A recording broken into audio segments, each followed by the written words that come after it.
कागलमधल्या जत्रेत giant wheel पाळण्यातून तब्बल 5 तासांनी नागरिकांची सुटका करण्यात आली। श्री गहिनीनाथ गैबीपीर उरुसात शुक्रवारी रात्री जायंट व्हील पाळणा उंचावरती अडकला होता। अचानक तांत्रिक बिघाड झाल्याने पाळणा बंद पडला आणि त्यात 18 नागरिक होते। कोल्हापूर महानगरपालिकेच्या अग्निशमन दलाच्या जवानांच्या अथक प्रयत्नानंतर त्यांना सुखरूप खाली उतरवण्यात आलं।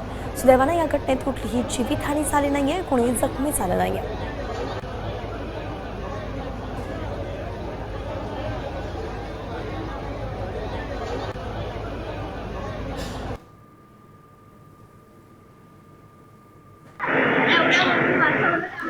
थँक्यू, कारण की आता ऑपरेटरमुळे त्याची चूक होती, त्यामुळे आम्ही वरती अडकलो होतो, त्यांनी मला वाचवलं। जेव्हा त्या ऑपरेटरला फोन आला आणि त्याने ते फोन उचलला आणि ह्याला महत्त्व नाही दिलं, त्यामुळे मला राग येतोय आणि एवढंच। आम्हाला भीती वाटत नव्हती, पण गार वारा असल्यामुळे खूप थंडी वाटत होती, पण थोड्या वेळाने रेस्क्यू टीम आल्यामुळे त्यांनी वाचवलं।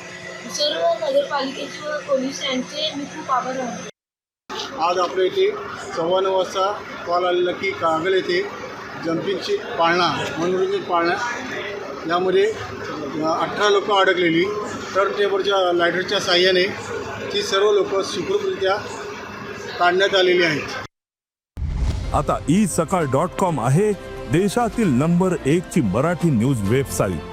प्रत्येक अपडेटसाठी isakal.com ला नक्की भेट द्या।